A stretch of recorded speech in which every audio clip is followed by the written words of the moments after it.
Yo, what up, everybody? Episode 85. Looking at that. This is Alice with Angel Hearts Rescue. Whoa, what a cool project she has, and a beautiful human being.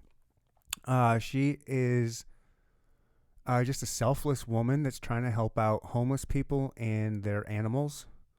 So, I mean, regardless of what you think, if homeless people should have pets or not, they do. And a lot of times they have issues, like they can't feed them all the time, or they can't feed them enough, or they get hit by a car and break a leg, or come up with parvo and they need medication. And she's with this agency that is out there helping. She's getting pet food to people. She's taking, I talk about it in the podcast. I don't know why I tell you guys everything beforehand. This was amazing. She's a sweet, beautiful human being. And this might be like the first or second episode that I haven't cussed the entire time. This is like a G-rated episode with phenomenal information. You guys can help her out. Help Angel Hearts Rescue. Donate food. Donate time. Donate money. We get all that information out there. Angel Hearts Rescue. Yeah. This was fun. This was a lot of these people make me feel so bad about myself that I'm not doing enough out there in the world. Like people that are so selfless like this. It's just really inspiring and amazing. And I hope you guys enjoy the episode. One more matter of business we got to get down to. The show, you guys. The show that I'm putting on February 17th at the Rhino in North Kansas City. We're having a live podcast event. I've got two amazing comics that are going to open the show separately, of course. And then I'm going to have a live podcast with Sean Edwards, who's the Fox 4 movie critic. And then I've got Lucid Flows and Lou Rip performing. And then after that, I got Chevin performing. You guys aren't going to want to miss this. I'm telling you, this is going to be a really unique, fun event. And tickets will be up for sale this week on Eventbrite. It's going to be $10 pre-show and then $15 at the door. $10 ain't it's well worth the entertainment you're going to be getting. I highly suggest that you call in sick the next day or ask for it off right now. Come to party. Come to have a good time. I'm getting loose. It's going to be a good time. I cannot wait to do this. I can't wait to see you guys there. Thank you for the support, and we'll see you. Yeah, I'll see you next week, right? And then I'll also see you at February 17th. We're out of here, guys. Enjoy the episode. Alice with Angel Hearts Rescue. Boom, shellac, boom.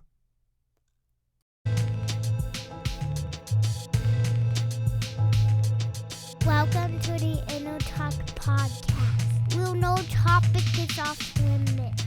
Now here's your host, my daddy, Android Soul. Oh wait, one more thing for me. Thank you for coming to the Inner Talk Podcast. Boom, swat, boom.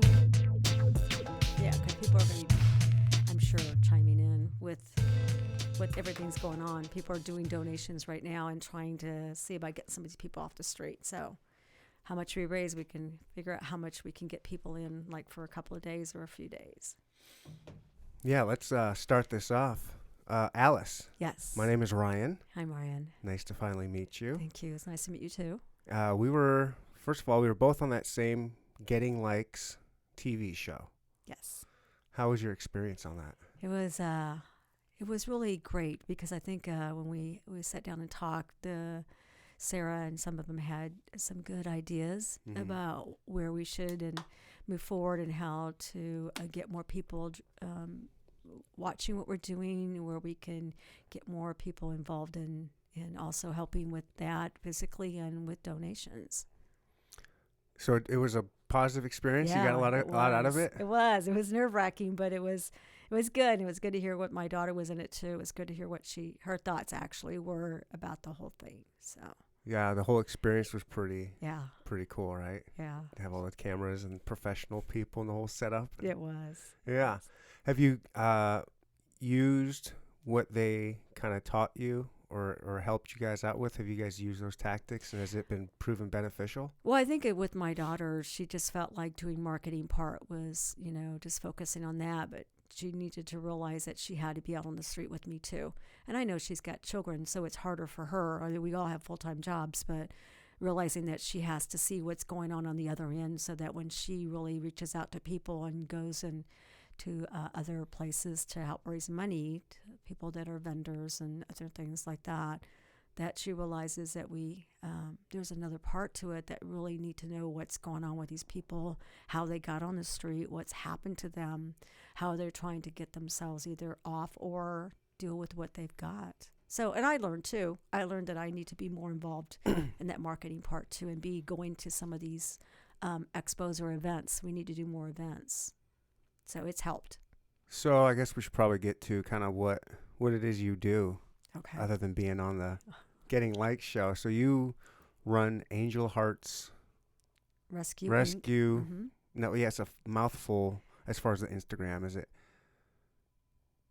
Angel.Hearts? What's that? I don't know with Instagram. I don't know. I know the Facebook part. I guess as long as you type it in, you'll find it anywhere. Yeah, Angel Hearts Rescue Inc. And we are just our mission is to help people that are out there in camps and tents, living under the bridges. We've got a few people under bridges, just people that are back and forth, living in a shelter at nighttime. You have to see if you can get yourself in a shelter at night, and if not, they're out on the street again. Especially right now when it's 13 degrees out or whatever, and there's ice storms. It is, and it's really hard because there is no shelters really where you can take your dog and you.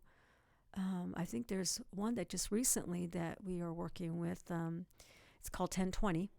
Okay. And they are people that are with Uplift, so they understand what goes on. Uplift is an organization that feeds homeless people, and they see that they're dogs. And of course, we are volunteers from Uplift, and we started out Angel Hearts by seeing what was going on the street. So we all network together. Spay Neuter Kansas City, Uplift. You guys kind of have to, right? Would make sense. We do. Why battle against each other? I think we can be better and stronger as we become partners and network together, and we can reach out more than doing it by ourselves. And you guys are primarily focused more on the pet side? We are. I guess, is it mainly dogs? Dogs and cats. There's so many cats. And really? There are a lot of them, they're dumped in their camps. Okay. And so you see where they are not spay or neutered. We had a hard time in the beginning when we were dealing with some of these, especially older men didn't realize how bad it can be, and they did not want us to alter their dogs or their cats, mostly cats. And so really? Once you get to know them, we were on the Uplift truck, I was on for 2 years straight, and every other week I was out twice a week with the group, and then seeing what was going on, and that there really wasn't anything really helping them. There was a lady before me, but she was just doing it by herself, and she would do maybe once a while she would take somebody in and get in a few bags of food, and once they ran out, that was it. There was no more to hand out to people for their dogs and cats that are homeless. So it's amazing how you can see things when you're really out there volunteering and being out on the street. There's so many stories to know, but there's a lot of cats and dogs that get dumped from people that don't want them. We just recently had a guy who was at 75th and Metcalf, or 75th and I-35, and he was holding a sign, and a guy gives him a dog and dog food, and here's your certificate, here's the papers, here, take this dog. And so so he's has this dog for a month, and so we're helping him too. So what's the weirdest animal you've seen? Have you seen anything other than cats or dogs? Any No. Oh, there's a guy named Bear that was off in North Kansas City. He didn't bring it out, of course, but he said he had a bobcat. He was trying to feed a bobcat. And so we were trying to reach out to some of the organizations, and basically they would have to euthanize it. So he basically just kept feeding it, and apparently he's still out there with his bobcat. He has a pet bobcat? Well, he feeds it, and then with those things, they come around, and he makes sure that this bobcat has food. But apparently, it was injured, and there was no way we were going to be able to bring that in without them having to euthanize it. So so I think he tried to do what he could, and I haven't seen him for a while, though. So a lot of times the people come and go. So He got taken out by that bobcat. Yeah, he did. And his name was Bear. I Yeah. forgot what his real name was, but he's a big old guy, and they were calling him Bear. So we just gave him cat food and said, canned cat food, and give it to your bobcat. But yeah, definitely that was kind of one of the weirdest things that we saw. So you help out shelters or homeless people or both? Like, how does your organization, or you have a shelter? Like, No. what is, okay. We don't have a facility. Okay. We would like to, but our goal is not to have it's not really to take them in. Our goal is to be out. When we were out with Uplift, we saw how many people were out there homeless with animals that needed help. So our goal is to help them, get them spay neutered, vaccinated, get them, once they're in the program, we tell them once they get them altered and vaccinated, then we will continue to make sure they have supplies like cat food, dog food, collars, leashes, and we individually work with those one-on-one. So besides us going out with Uplift, we try to get out there. We had to stop going with them. I had to, because there's so much going on the street that we have to be doing more one-on-one than being on the truck. But we do have some of our members that are still on the truck. So we get to see what's going on. They get to keep an eye and keep records. And so we're both places. We can continue to do both. So like the primary goal is to get all of these homeless animals not only fed, but vaccinated and legalized, I suppose. Yeah, exactly. Get them altered so that we're not having the overpopulation, because it's just like rescue with other rescue groups. There's a mission is trying to stop the overpopulation. Why would you want to continue to have them breed when we've got so many at the shelters? I mean, so we're trying to stop that whole cycle. You see any end in sight with that? Like, I mean, there's so many animals, there's and so many people just don't get it. And it's not like cats and dogs have like most animals where they only have sex like one time a year. They can do it all the time. They can, yeah, they come in. So season. is there ever gonna be a time? Because Bob Barker's been doing this bit for 40, 50 years, or whatever, have your pet spayed and neutered, but yet it's still happening. You have these low cost clinics. Yeah. And they still don't get it, but they're like spay neuter is making a difference. They are. Okay. And I see it. It's slow, but there's so many people we still have to reach out. We just have to keep going at it, How educated is the homeless population with knowing of people like you, organizations like you that are out there to help their dogs?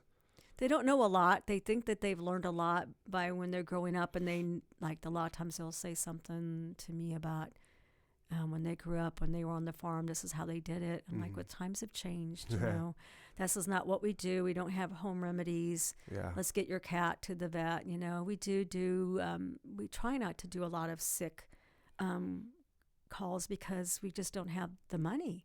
We can be wiped out. And just one dog or one cat, we take them to the emergency, because that's basically when a vet clinic is closed, or if they can't run certain tasks, you're going to the med vet or you're going to Blue Pearl. That can run into thousands of dollars. And we don't decide which one lives and which one dies. We just take them as we get them, and we figure out, okay, which credit card has least on it, and we use it. We raise funds for it, asking for help.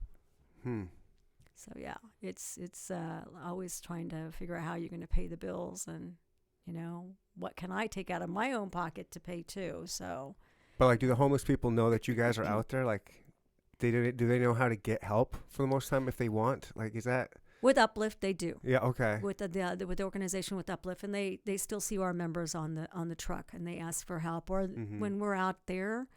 And sometimes we follow the trucks. We're trying to do it once a month, that we follow the trucks in different routes, because there's 4 different routes that go out in the city. They feed over 450 people probably a night, but depending on how cold it is, they'll stay in their tents with their, if they have dogs or cats. But we do try to talk to them when we're out there, because everybody has a job when you're on Uplift. You're either, taking names down, you're handing out supplies, or they have where they're feeding a hot meal to them. So we'll try to get out there as they're standing in line for things, what's going on. If you need cat food, how many cats do you have? Okay. So we ask questions and try to keep Word it going. gets around in those kind of and we hand out cards. And so sometimes in the middle of the night, or, during a day, we get a call and we've got a cat that got hurt, maybe got attacked by a raccoon. rat. A rat. One was a rat, fighting with the rats. And some of the areas are not, it's just, it's not good. But Rats will take on a cat, huh? I guess Maybe I like a don't smaller know. cat. Huh? And when I looked at this cat, I'm like, yeah, our vet kind of thought, well, maybe it got attacked by another cat, but it was pretty infected, so it's still with us now. So we're trying to get him or her name is Allie, trying to get her better, and keeping her off the street. And they understand that sometimes they don't want us to bring them back until they're well. Okay. I don't know a whole lot about Uplift. What exactly? Uplift's an organization that started Volunteer many years organization, ago. like just Volunteer only. okay. It's a volunteer only. They're located at right off of Truman Road in Prospect. Okay. And it's called Uplift Organization. They feed homeless people. They have supplies. They have tents. They have blankets. They hand out sleeping bags. Mostly it's food every night. They go out Monday, Wednesdays, and Saturdays. 5 people to a truck. There's 4 trucks that go out. Kathy Dean is actually, she's getting ready to switch out, but she's been the president for so many years. Awesome person to work with. And there's so many volunteers. A lot of the volunteers that come in to go out on the trucks are people that from churches, from schools, community services, just parents with their children, showing them what really is like and to give back. But the drivers are basically they're designated drivers, and they're the ones who keep the people inside the truck safe, in case something happens. You never know. Somebody could be not having a good day or drinking, and there are people that have issues out there. I mean, they're not all, just a lot of people, PTSD type people out there, right? Addictions that go on. Yeah. Veterans, which is kind of sad. Those guys are pretty happy, and they seem like they're happy in their situation, just kind of getting off the grid. A lot of them fought wars. Yeah, a lot of them. There's one guy out there named Carl that's fought like in 3 different wars. Oh my. And yeah, so he's content where he's at, and he's got a lot of cats and raccoons and coyotes and stuff that he feeds. Oh boy. Yeah. So he's a strong man, but very stubborn-headed about getting some of his cats spayed and neutered. But we're working on him. Yeah, we're wearing him down. He's got an interesting farm going on. Yeah, he does. A zoo or something. Coyotes and raccoons. Yeah, he feeds everybody. Yeah. So is that all donation based too? Like, where are they getting the food for Uplift? The food comes from. A lot of it comes from the people that donate to us. There's not a lot. Sometimes cat food is our hardest to get in. It's like gold because all the rescues, there's so many cat rescues, and it's hard to get it at, donated because people are trying to donate to so many different organizations. So we are also part of the food bank, Angel Hearts is, and so we're able to get it at a very discounted price, but we can go through at least 4 to 5 pallets a year at Uplift. So whatever of cat food, dry cat food, yeah. There's a lot more cats than there is dogs out there. I mean, I can name maybe 20 dogs, but I can name hundreds of cats. We need to start getting rid of some of these cats. Yeah, well, that's why you want to spay and neuter them. Yeah. So that way, and cats won't live a long time out there in this environment. Their thing is maybe 5 to 6 years, maybe. Where a cat in an environment indoors can live up to 20 some years. Jeez. Yeah.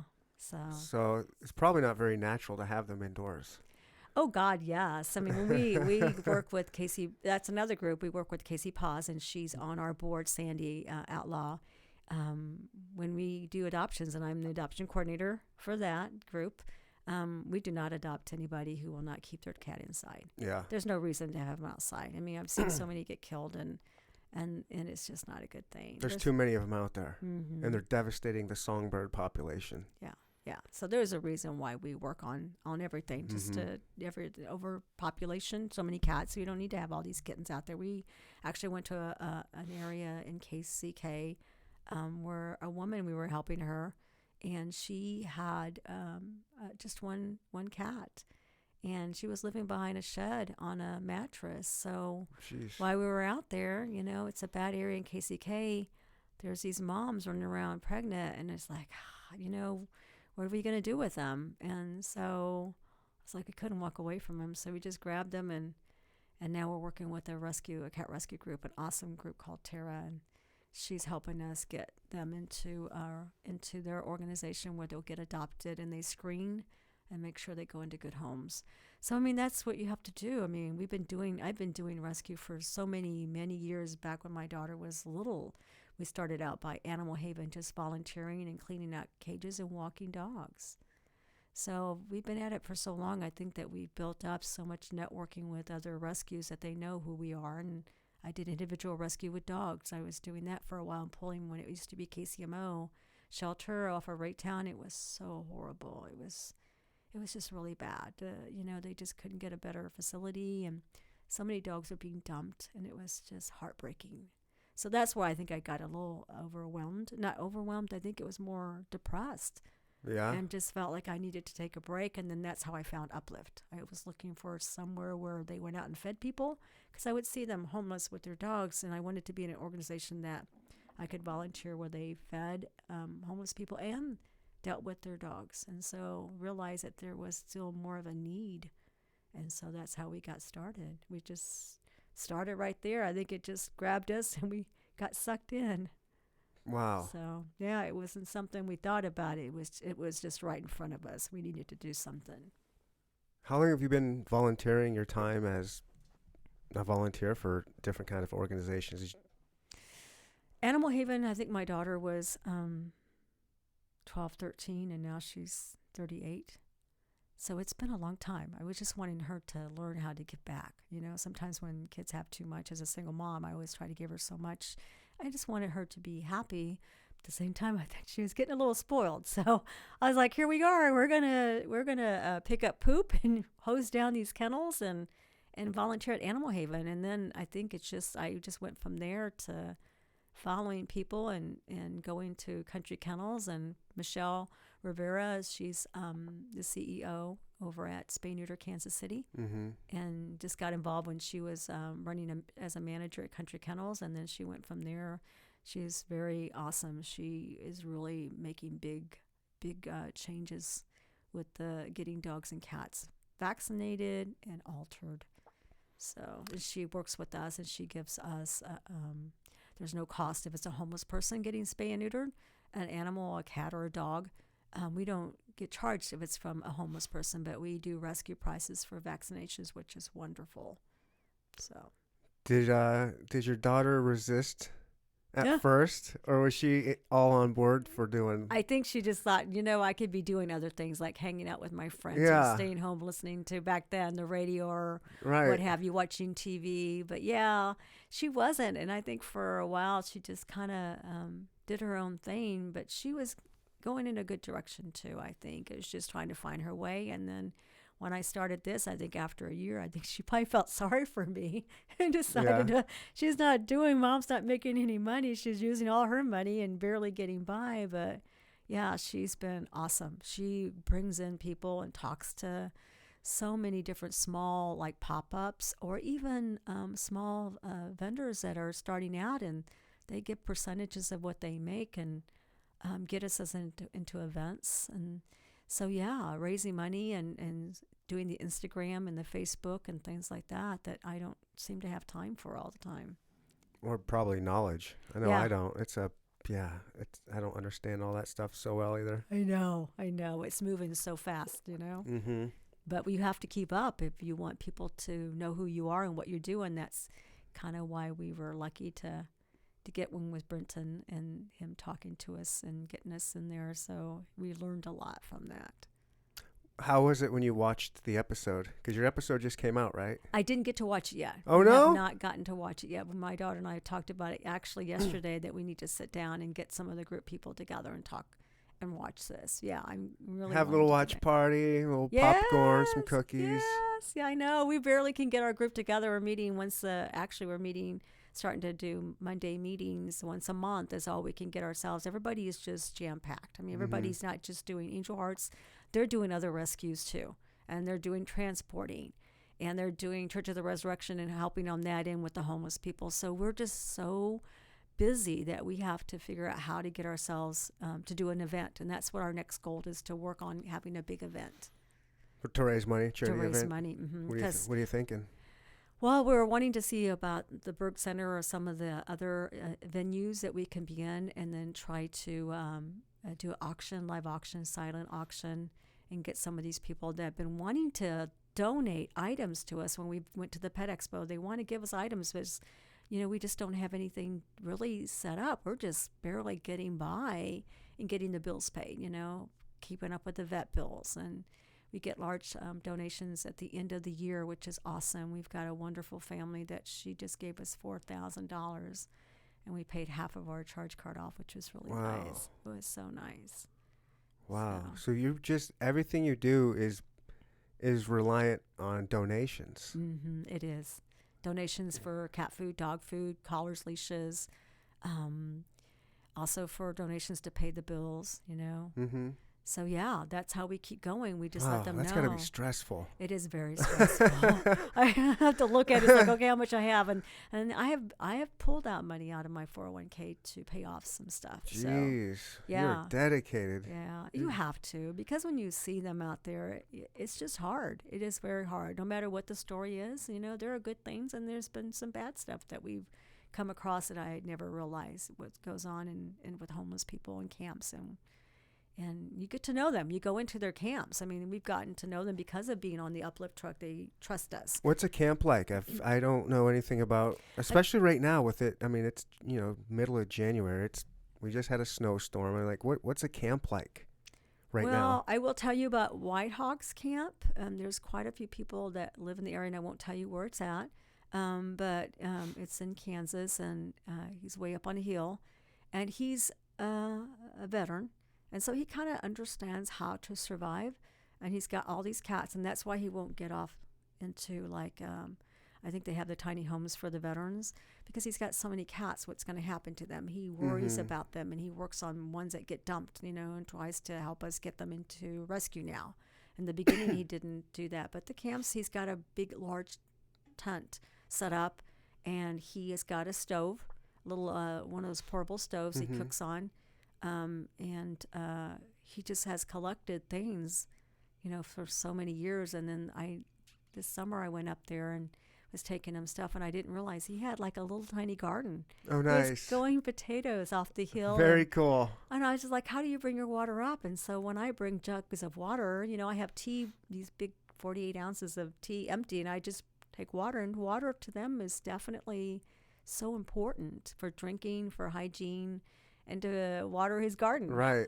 So, yeah, and so he cooks, and sometimes he's basically cooking for other people in the camp too. They come, and everybody brings kind of stuff in. Is and a they sit camp and eat. basically a bunch of tents? Like people have Yes. their tents, they just all kind of congregate in They're one? not all together. I mean, they're kind of giving each other some room to breathe. So you'll see up the hill, there's like a couple of tents, a few feet away from each other, and then you'll go like half a mile, and there's a tent over here.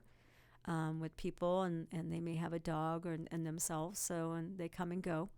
Just like a Walmart type tent, like a regular, like a... No, I think some of them seem to be a little bit heavier. Okay. So I think that they, a lot of the people, organizations we've seen, like I think it's, is it Jesus Taken to the Street, or one of them? There's a lot of sisters, two Catholic sisters that are full habit and everything. They go out on Sundays, and so there's so many wonderful organizations. I think there's the Hot Soup people, the Heroes. There's another one called the Heroes, and I don't know exactly their full name, but everybody's doing their part. So it takes everybody helping them, and I don't know if that is a bad thing or a good thing, but they do need to eat. You don't want them, standing in front of places and and some of them are so too proud that they won't go anywhere, and so they feel comfortable sometimes with these people that treat them like they're people,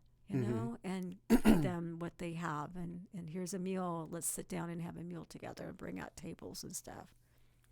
So yeah, it's important how you treat them, and they may have, the only kind word would be just you for that day, and you want to say, have a great day.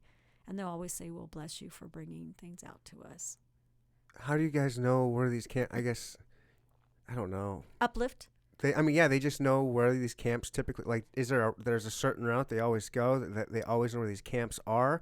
Or do the campers tend to know where the Uplift trucks are going to be and tend to congregate there? Like, all right, it's Sunday, Uplift will be here at 7 o'clock, let me go get there. Like, how do they know?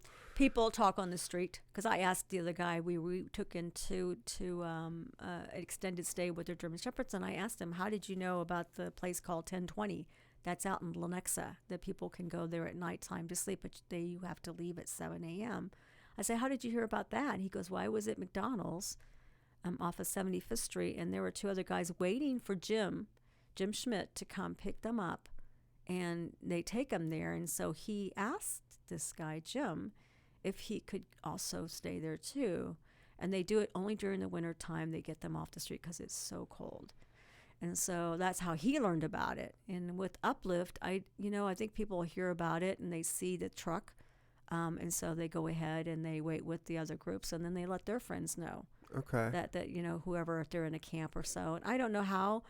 I think that Uplift has to also worry about certain businesses or areas don't want you to be there congregating with these people on this, how they say that these people, bringing food. And so I think they try really hard to make sure that they're in an area where everybody's okay with, and also make sure that, litter and everything is picked up afterwards, because that's another thing. You don't want to see a bunch of litter on the ground. Yeah, you don't want to help these people out and them trash the spot. Right. So they're like the Salvation Army is another group that goes to a place over off of Locust downtown area.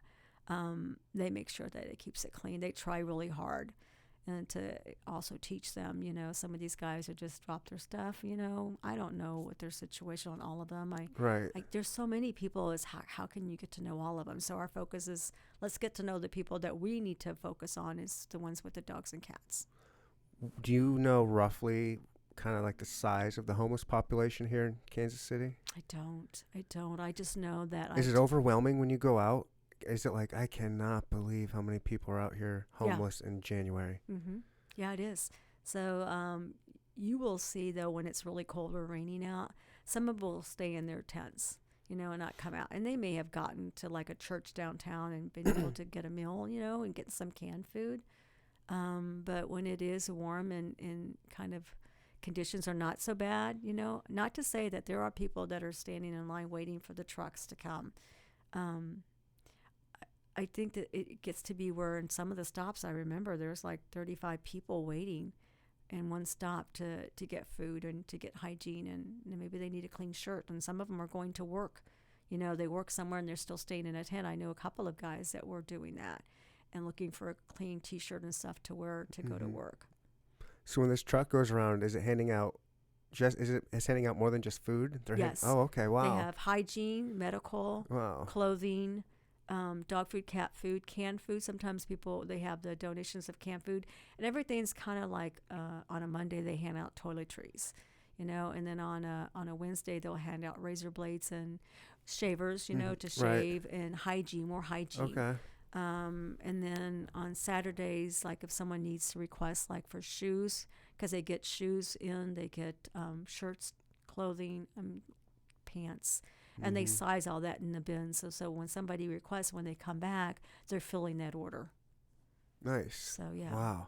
Yeah, it's a lot. There's a lot of good people out there. Yeah, there is. It's a lot of work, but just... Make me feel bad for myself. I'm not doing nearly enough as I should. You're out there been giving your time away and money away to such an awesome cause for so long. Yeah, but you don't know until you're out there. And sometimes people didn't understand, and we always put them first on the uplift truck. It's like, can you handle the uplift truck, seeing what's going on, and then once they're okay with that, then we take them out into the camps, like what we're doing. And that's what Uplift doesn't do. They go to stops. There would be no way they would have time to go into these individual camps. And you guys go into the camps. We go into the camps. Is that dangerous? Sometimes it can be dangerous. So you kind of have to know when something is going on to stay away for a while. And then you have phone numbers. Sometimes you try to reach them by phone numbers to meet me. Like if, one camp was not doing so well with people, some bad people got in there. And so I would say, can you meet me down at the corner where Uplift meets you? And I'll hand them stuff.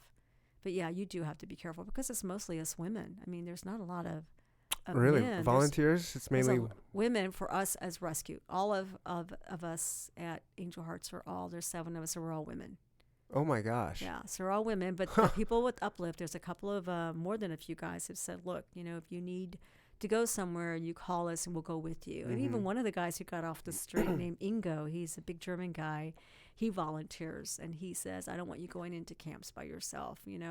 There has been dangerous ones where somebody's gotten in and they're kind of trying to hide and make it seem like they're just a good person. And this one guy named was Chief is what he called himself, and he was doing drugs and abusing his dog. Oh. So, and I was over there talking to them. So 2 of the guys that were in the camp around there stood behind me and did not leave my side until I was gone, and I didn't realize what was going on. And then they told me, you don't come over here by yourself, with this guy. And he was a bad guy. So.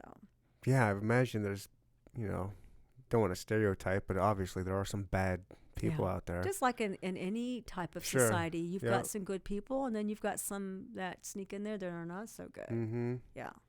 So. Yeah, I would think. All right. How about? Yeah. So if you're going to these camps, not only are some of the people dangerous, I would imagine maybe some of the dogs. No.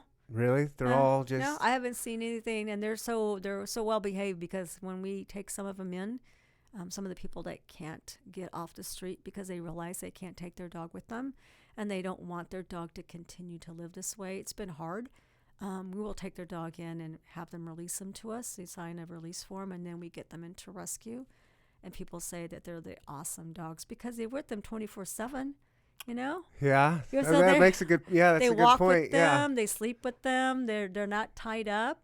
So yeah, they're awesome. They're so much easier than taking a dog from a shelter who's been chained up. Very big difference. Yeah. So people can get dogs from you guys?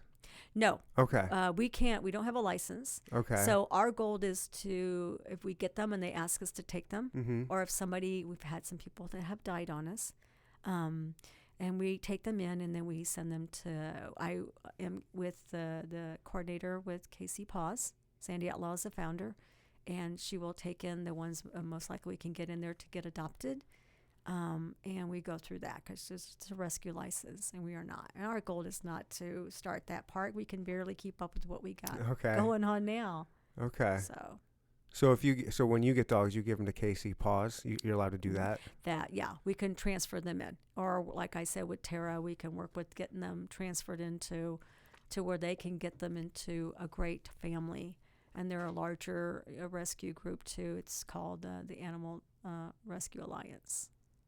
So if somebody wanted to get one of these homeless dogs, would there be a way to go to Casey Paws and be like, hey, I want one of the dogs that was from Angel Hearts Rescue? They can see the stories, yeah. We don't have a lot, with the cats, we right away send them to Tara because we just don't, with cats, there's so many of them.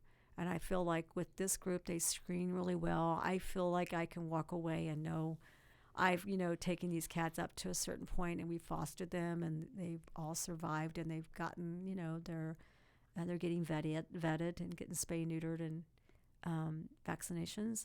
I can walk away and know I feel like they're going to be safe. They're going to go into homes, and their requirements is there will be indoor cats and no declawing. So that makes me feel good. And the dogs, there's not a lot, but there are some. And they go into to rescue, and they get adopted through Casey Paws. But I get to be part of it. I get to take them out, and we do meet and greets. Okay. Yeah. So we have a little bit longer. Our thing is where they have to fill out an application. They have to fit the requirements. Vet records have to be good.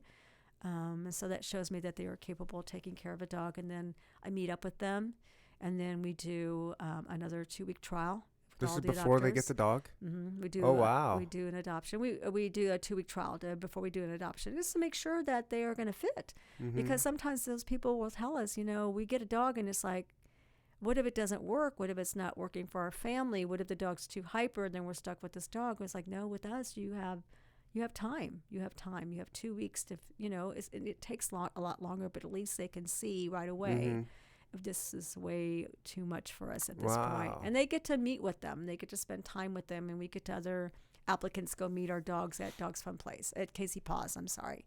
They get to meet them, and then they kind of say, yeah, this is who I would like to adopt. And so we set up home visits for all the people that are interested in this one dog. Like our last one was Missy. Gorgeous schnauzer, the poor guy. Vince was, he got her when she was a puppy. and we helped him get her spayed and vaccinated and everything. He was living in a car and then going from house to house. I don't know the whole story of what had happened with him, but it was like, was it October, I think, that he called me. He was crying and he just said, I can't do this anymore. And I need to get into a place, but I can't take her with me. I don't want to give her to another homeless person because I don't want to see her when I'm out there. Oh yeah. And then he, what was it that he, and that he wanted to make sure, and he knew with our organization how we worked because I explained it to him, and he was also friends with somebody else we're helping.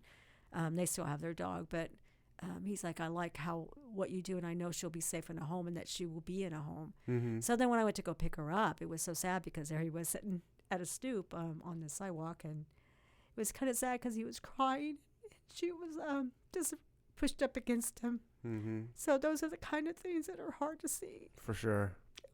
But how happy is that dog when it gets into a home? I Like, know. oh my gosh.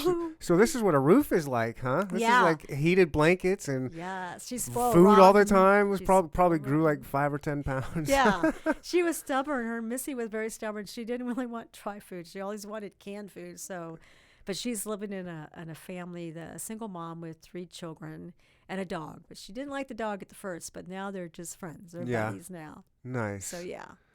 Yeah, I bet you that's a real exciting thing to see. It that is. these It is. animals that are finally getting like a real home and just Yeah, and Vince is real happy knowing that we told him for what sure. happened. Yeah. And he's just like, oh, thank you, because he does want updates on her. And Yeah. we, of course, don't tell them who the person is, and we don't tell them where they live, but we just give them information about the family and how she's doing. Yeah. Yeah. So Yeah, he's that's all they happy. want. Yeah. Yeah. They just want to know.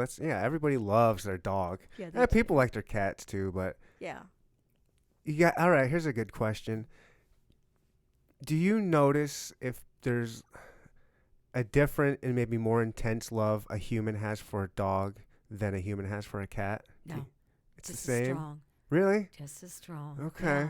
You see these little cats and they're little kittens, and I've had some in my Kittens house. are which- adorable. That's They about as are. cute as they get, Yeah. but then they become cats. Yeah. But they're still, their personalities are awesome. Okay. Yeah, there's certain personalities that I see in adult cats and what they do, and I don't know. I think it's just if you're a cat person or a dog person, you know. Right. Yeah, but they're still awesome animals. I love all animals, you know. I like cats. I'm allergic to them, so I can't be around them. No. Yeah, that makes it difficult. But I like big cats. You know, I like mountain lions and Mm. lions and tigers, like all that kind of like All that the kind. big, the Wild big, animals. Yeah.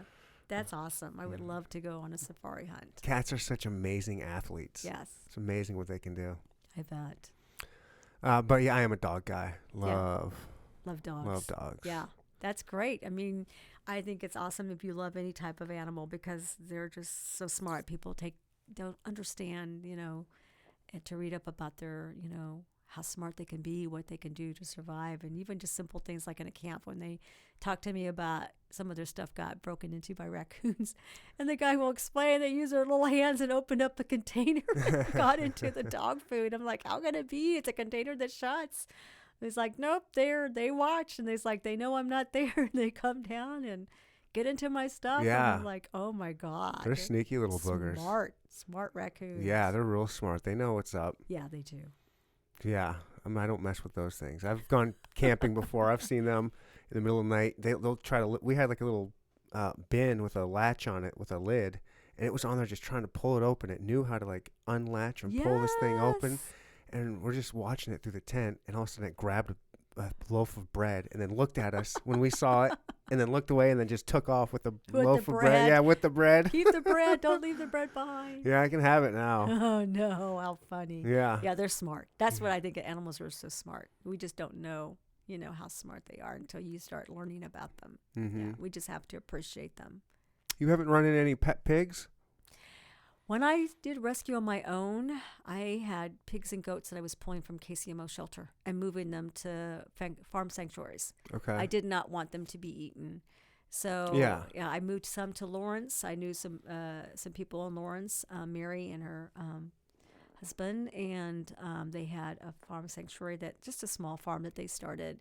and then some started with pig rescue, North Dakota, I believe. And it's just a transport. So it's really weird because you have to take them to get their shots before you can transport them. You've got to have health certificates. So I knew a vet over here in Lee Summit, and I'd have him in a crate. He would come out and give them their shots, and do what he needed to do, and get my certificate, and then off they went, Yeah. Oh, gosh, they're gorgeous. Pigs are gorgeous. And there have been bad situations where people in Raytown, I think a lot of them were having pigs in their home. Got too big, and then they were tying them to porches. One was tied to a porch all the time. That sucks. I think it was his tusk, I guess, got grown into his jaw, so it was growing out, I don't know what they call him, but so we got him into rescue chickens. We had chickens that I pulled and pulled goats. I pulled 2 goats. One had one ear cut off. I don't know what happened to it. Maybe fencing. But found somebody in Odessa that did rescue. She took the 2 coats, and so yeah. Have you run into any what are those, cockfighting rings or dog fighting rings? Have not, but heard so much about really? it. Yeah, with the other rescues, and a lot of it is Kansas. There's so many out there. It's just horrible. That and doing a lot of the breeding. Some of these places where you have breeders, or even just other places where they're just raising them just to sell them to pet stores, Oh, these puppy mills and stuff? Yeah. Yeah, it's really bad. They've been trying to, or haven't they passed some kind of bills trying to mitigate some of that? I thought they were, but you still have things that happen, You still have to be on top of it. Someone's got to report what's going on, and the sad part is they go to auction, and sometimes they'll be auctioned for like $1 or $2. It's like, what happened to the ones? I always worry about the ones that don't get bought, or who's buying them and what are they doing with them, testing for fighting and for bait, It's a whole nother story, It's a whole other world I don't know anything about, but I learned a lot from watching or talking to people in rescue, what they're doing out there and trying to try to get some of these, these poor things that are in puppy mills. Yeah. And our breeders that are horrible breeders. You guys work on the Kansas and Missouri side? Yes, we do. Yeah. We have the trucks, because Uplift, and that's why we know Uplift goes out to Kansas and also in the inner city of Missouri, and they go out to as far as right off of Emmanuel Cleaver, 70. They go as far as that, and Kansas, I think they've gone as far as where the shelter in KCK is. They have people out there, or Price Chopper. There's some people that are back in there too. So there's just kind of, and I don't know how they go about deciding where the stops are going to be. Sometimes because they're told not to be at those stops, so they have to find another place closer to where the people meet. Told by who?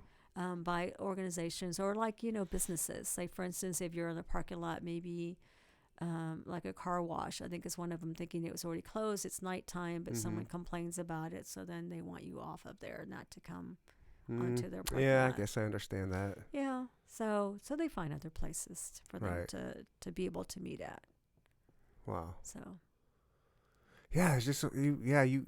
That's always the homeless are always on my mind this time of year. Yeah. Especially, just because it's brutal. It's brutal out there. I don't know how they do it, and I just feel awful for them. I know. It is, and the heat could be just as bad too. Yeah, for sure. I hate the heat. Yeah. I prefer the cold over the heat, but even then, I mean. Yeah. But the cold you can have, to me, I think they can survive the heat. It's cold as frostbite. You fall asleep, and I've seen people that had to amputate toes, and yes, their feet has gotten really bad. So I've seen a few of them, or even died out there in the cold. Yeah, it has happened.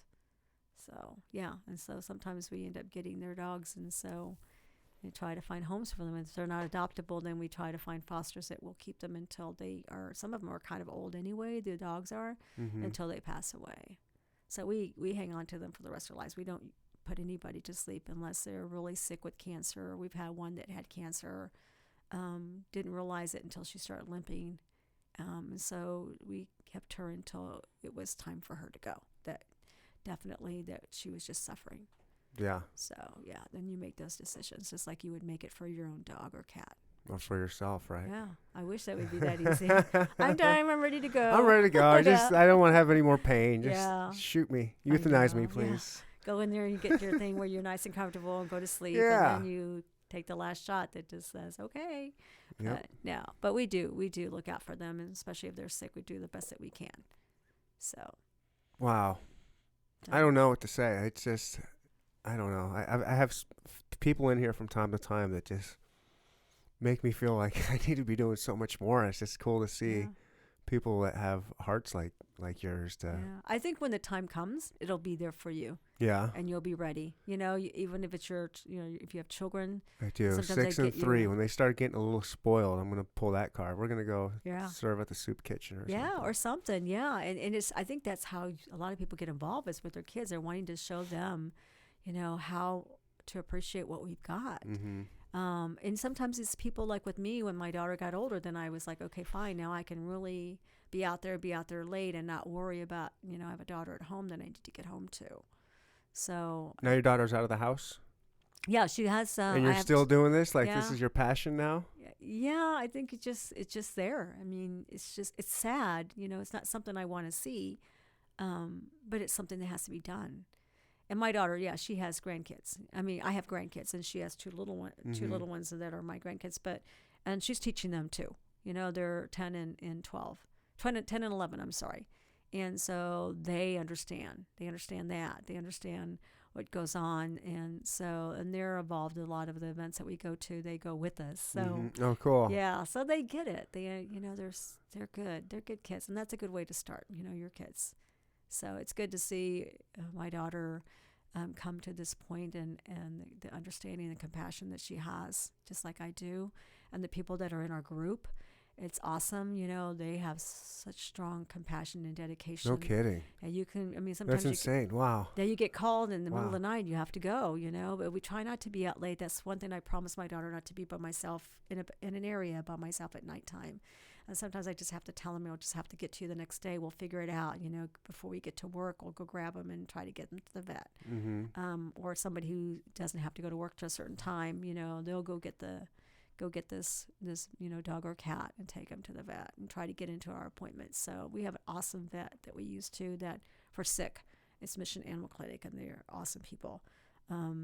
So it's just, it takes everybody to make this work. Everybody that we get involved, people that donate, people that have connections and get us into what we need: dog food, cat food, supplies, anything that we get, clothing, and we get nice jackets, and people are starting to realize more about who we are and what we're doing. We just maybe take a few, things for us when we're out there with the people. So not just are we just feeding their dogs and cats. It's like, okay, you need a jacket. We've got a jacket. You need hats, or we have hats. We have gloves. But most of it we always send it over to Uplift. So yeah, especially tents and blankets and sleeping bags, we send them to Uplift. Yeah. Wow. So, yeah. So it's always looking for people to help pick up donations. And another awesome one is Rolling Acres. They're awesome people. They, the cemetery, for Is that up in cremating. Liberty, north a little bit by Liberty? Parkville. Okay. Parkville. You get off at 64th Street and you're way out. It's like it is in Parkville. Okay. And they get a lot of donations of dog food, cat food, that people, when their pets pass, or they go into, these Nice. vet clinics, and they donate sometimes the expired food. But, expired doesn't mean that it's not good. You still have a year to use a dry cat and dog food. So we'll get that, and we'll mix that in with what we're bagging for our dogs and cats to take on the street. So we bag them into like low quart sizes. So we have to have people that bag, and the Church of the Resurrection has volunteers that do that for us too. Do you have a normal job, like a regular job? Yes, I do. I have Why? a So you full-time do all of this job. on top of a full-time Yeah, we have job? family. I have family too. My parents are older, so there is a lot of running around. Like, your whole day goes by really fast. No kidding. Yeah, so I'm trying to make up the time when you're getting to work late. I have an awesome boss, and I work for a Nice. CPA, and I think he understands if I couldn't work, any type of he's flexible. I think that I would probably have to figure out some part-time jobs to work around it. But I love working there. I like what I do, and I I hope I can retire there. But yeah, he's understanding. He knows what we're doing. And my daughter works with me there too. He hired her when he found out she was part-time and just needed a part-time job, and he great. needed a part-time employee. But yeah, we have a lot of clients. So it's an awesome, keep money in the door so I can keep paying the rent, and not the rent, but the house payment. And Yeah. just get things done. And I'm so lucky that I get to come home. I'm not lucky, I guess blessed. I have a home. I have lights. I have running water. Those things that people sometimes, I know people don't realize, but when you talk to people that are at Uplift, or we talk to our board members, we're sitting around and it's like, we get to go home. We get to have water. We have these things. And sometimes when you talk to other people out there, it's like, you want to know, how did you get out here? What kind of things happened to you? And some of them, when they have mental issues and trying to get back and forth to SWOPE and trying to get health care and things like that, there's so many things that they have to do to get it.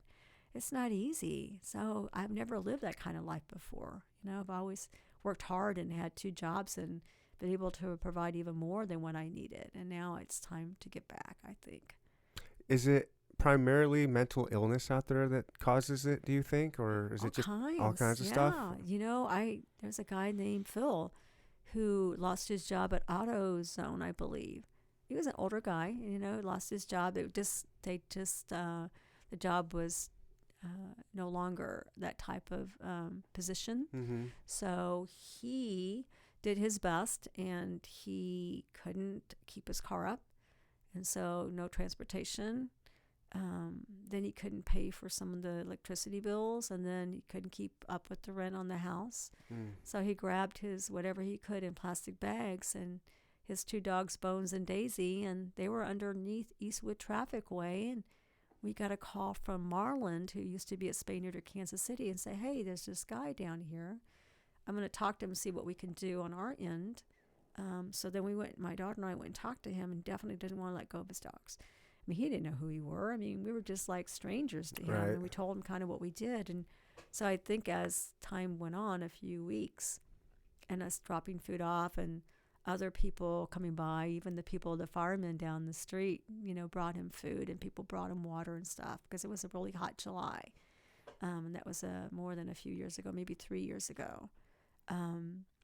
I think he had somebody who stopped off that said, are you a veteran? He said, yes. He goes, well, I can get you into a program, but it's going to take some time, and you cannot bring your dogs with you. So that's when I went ahead and fostered them and took them in, and he would see them every week. We arranged for him to spend time with his 2 dogs. Oh, cool. That's nice. Yeah, he worked hard. He was at Restart, and it was not like the safest place, but they were good people there, the organization, and helped him get into a place, and he's still in his place.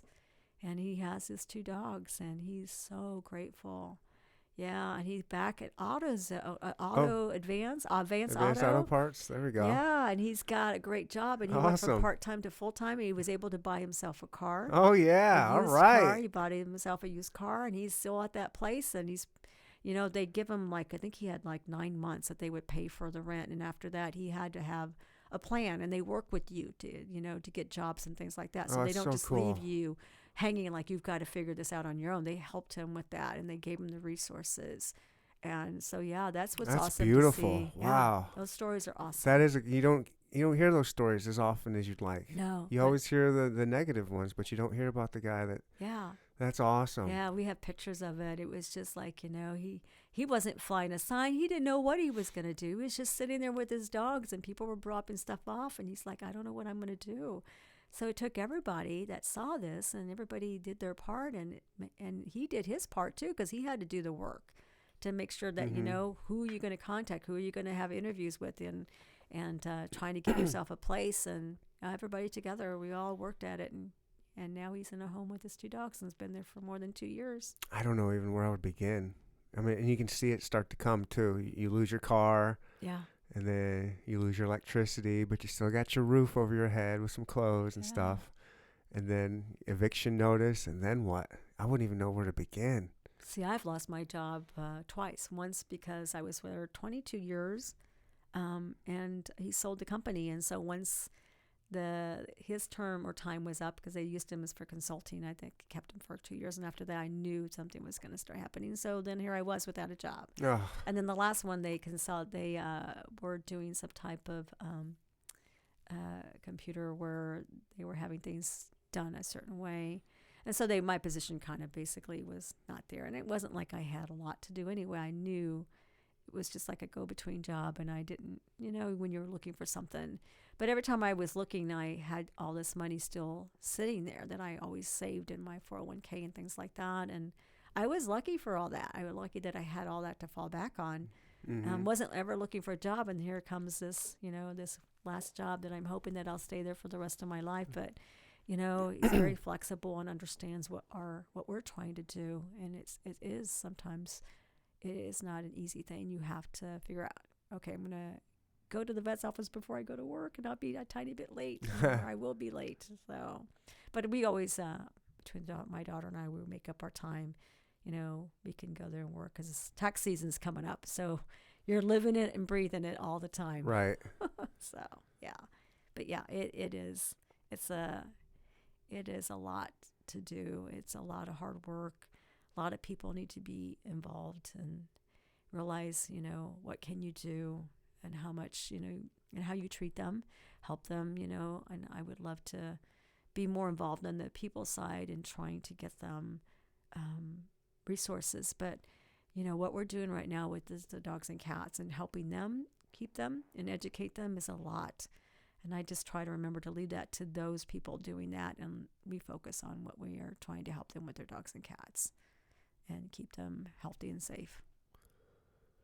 If a homeless person tends to have like a dog or something next to him, like on the corner, spanging or whatever, and he gets some money, will he spend any of that money on their dog typically, or is it better like maybe just to personally give these people some dog I always food, tell people to give them items, give them water, crackers, hand warmers, carry a kit in your car. We have kits that people make and put together for us.